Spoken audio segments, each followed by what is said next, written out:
Well, it should always be one of those things where when you do hear Journey, you know what that means.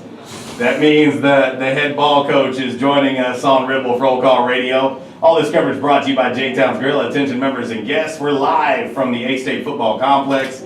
It is AState Football Media Day 2017. And I feel like we just did this like earlier in the week, Coach. We did just do this earlier. We feel like like the season just finished about 5 minutes ago. Yeah. It's been a blur since the Cure Bowl. You know, I said, George, it seems like yesterday we said goodbye and put the rest in spring football. It goes fast. Maybe it's just a sign of old age, but it goes quick.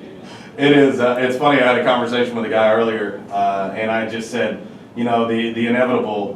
We're all going to get old, and he said, "Father Time is undefeated." We're gonna get old. Is that what you said? Like there's no. We passed getting old. Wow. Okay.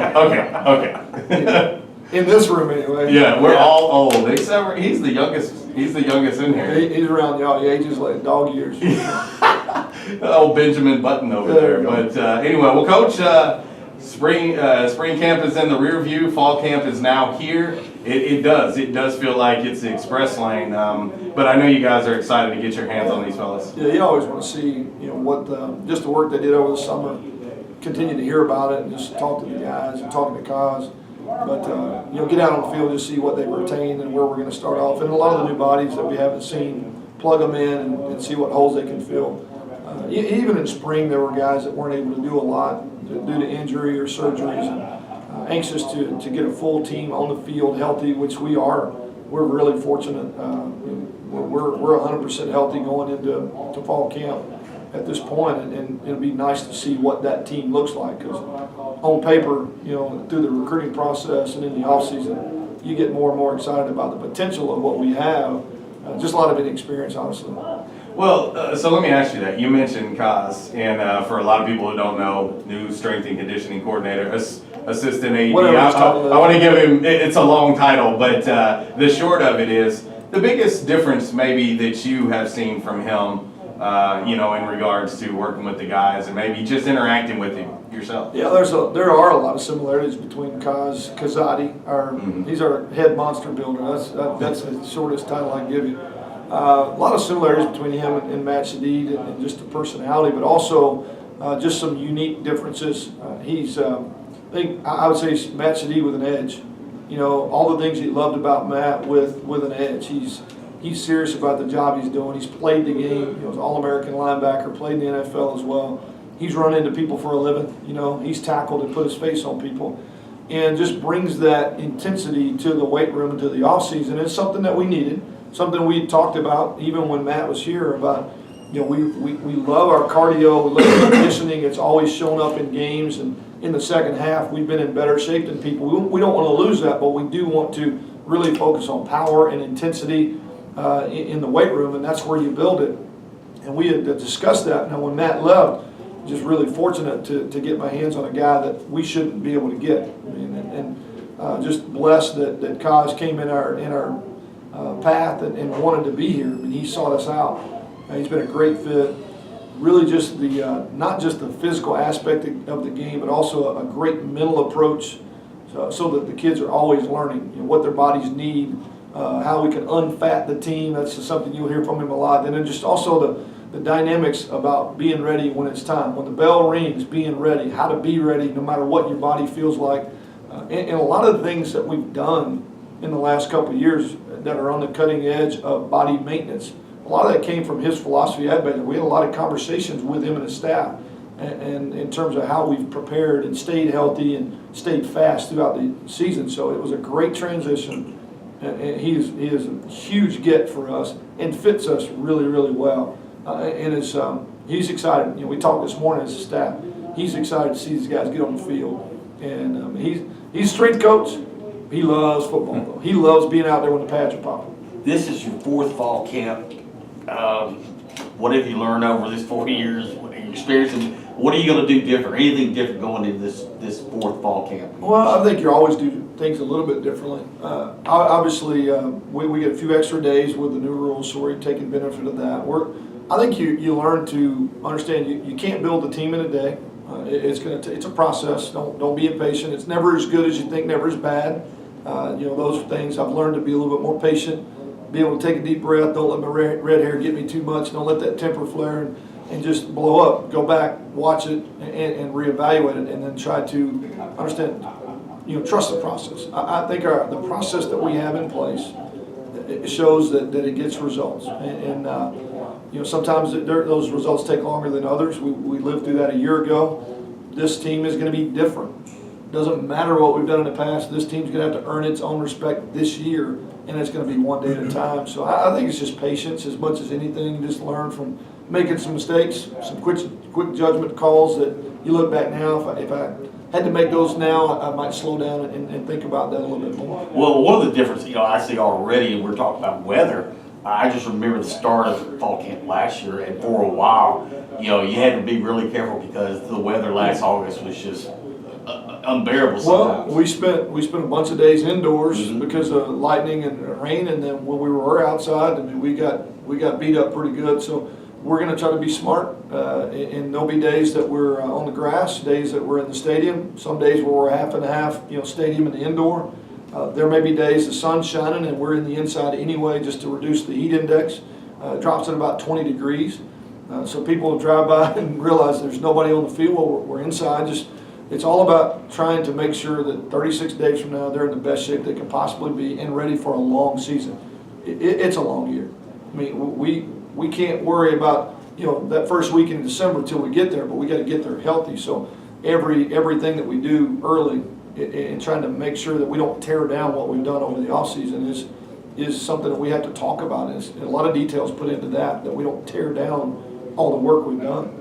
Coach, one of the things that obviously will be different with this fall camp, you going in, you calling the plays, working pretty tightly with the quarterbacks. I will say this, everybody have asked me about spring camp. I feel like I know you pretty well, and I will say that it's the most intense that I've ever seen any camp that you've had, spring or fall, and the most intense that maybe you've been. Yeah. It seems like, and I've talked to you before, but it was almost like a rejuvenation. Like you could just tell that you, because for you before, I mean, yeah, you still oversee everything, but now with you having, more of a responsibility on that side. It's a hands-on role. Yeah, I didn't want to step on my coach's toes as a CEO type head coach first 3 years.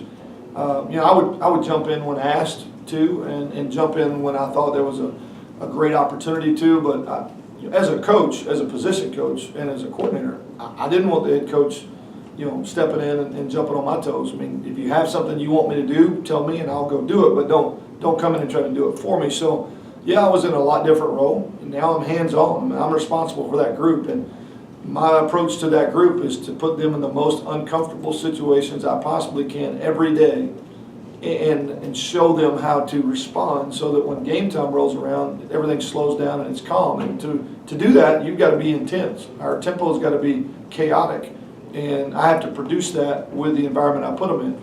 The only way to do that is for me to be kind of that way. And so that was the approach. I've always taken that as a position coach with the quarterbacks especially.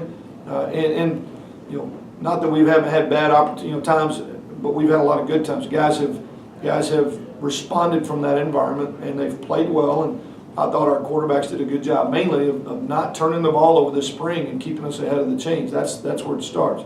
I think Justice had 2 picks, and I think we had 4 as a group. We threw the ball a lot, and that's, to me, if we can control the ball and we don't turn the ball over, we have a chance to win regardless of who we play. So that's the environment I try to put myself in and them in all spring, and you're right, it is different than what you saw the first 3 years. Now, organizing and controlling the time schedule and figuring out when I'm a head coach and when I'm a coordinator is tough, but I'll say Buster and the staff done a great job. He has still got a tremendously big role. There'll be days he's calling plays in practice when I'm really doing CEO type stuff. And then Parks Frazier is kind of my right-hand man with the quarterbacks. There'll be times I turn him loose to him. He's ready and doing a great job. So it's still a group effort. It's collective group effort, but I really like where we're headed with what we're doing offensively, the changes that we made to fit our personnel and really my personality as a play caller, and then also how we've gelled and worked together. It has been a lot of fun. One of the things that was a huge difference for me, it was very noticeable, and then talking to him on Monday, you could tell too, is Justice a year ago, Justice now. You can just tell he as a whole is completely more comfortable, whether it's on the field, off the field, with his teammates. And to me, that's a huge sign, because I think this offense goes as far as Justice Hansen takes it. Well, it goes as far as the quarterback will let you. Yeah, if he plays poorly, we don't move the ball. There's a lot of pressure on the quarterback to do his job well. You know, it's fun to watch a kid like that develop. You know, and really watch year to year how they can mature. You know, I had a 4-year starter in Austin Davis at Southern Miss, and night and day different between, you know, Austin Davis as a freshman and Austin Davis as a senior. Now he's still playing. He's with the Seahawks, and he was here for a couple weeks working out with the guys. And you know, I kind of look. There's a lot of similarities, but you can see from when Justice finally became the starter to how he looked at the end of the year to how he even had improved all the way by spring. Really anxious to watch what he can do. I think the sky's the limit in terms of what he is capable of. Yeah. And he can even improve, you know, so much between now and his senior year. But I also like to say this: we're in a very unique situation, because sitting right next to him is Logan Bonner, who can start for anybody and could start for us and win games for us. So it's a great room, and I love working with those two guys.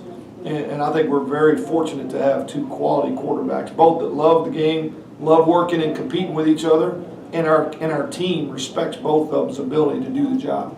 Well, and it was interesting, because I was going to bring up Logan and the rest of that quarterback room. Logan, to me, has been a guy who has improved leaps and bounds, it seems like, each camp that he has had. And, you know, I think that competition is going to be so good between them in that room. And I think you can tell that those guys respect each other, and that, you know, Logan, I think everybody knows the team as a whole, you guys as a coaching staff are comfortable knowing that if you had to call on Logan Bonner today, that you could. Yeah, and not everybody has that opportunity. It just creates a tremendous amount of confidence, and you can relax knowing, let's go out and run the offense. Two guys are going to be ready. You know, obviously, I don't want Justice fearing for his job. I want him to be able to, you have to be able to relax and know that you can make some mistakes because you're going to, but at the same time, the confidence knowing I got a guy right here that's making me better, I'm making him better, and if something happened to me and I went down, he's going to be ready to roll. So it's a tremendous amount of confidence in that group, in that room, and it'll be fun to watch how the young guys develop. I mean, somebody's going to be fighting for that third spot. I think the 1A and 1B are pretty solid. You know, what can those younger guys do below? And they're going to be scrapping and clawing to see who can be that number 3. Last question, because I know we got to get you down the hallway to your next obligation, the rotation for you. But I know you as a coach, we've talked about this in the past, you don't pay any attention to preseason polls, all conference selections, all that stuff. You never pay any attention to it. But I do know also as a staff that it is kind of a motivational tool for the kids to see themselves, because it seems like year in, year out, no matter how many championships you guys hoist, it continually stays the same in regards to that. But just your thoughts on that in regards to a motivating factor, maybe for the kids, maybe not something you guys talk about. I mean, we'll hit on it briefly, but I get it too. I mean, I'm the only one that picked us to win the league, and that's just because that's the standard. That's what our standard's always going to be. Whether we lost the entire team and then replace everybody, or everybody's back, that is the standard, and it'll never be any different. But I also get why everybody picked who they picked to win. I mean, AState and Troy got basically everybody coming back. AState's got a great schedule. It doesn't get any better. Great schedule. It doesn't get any better than not playing 3 of the best 4 teams in the league. And then Troy virtually has the entire team. And here's what I will tell our guys this today.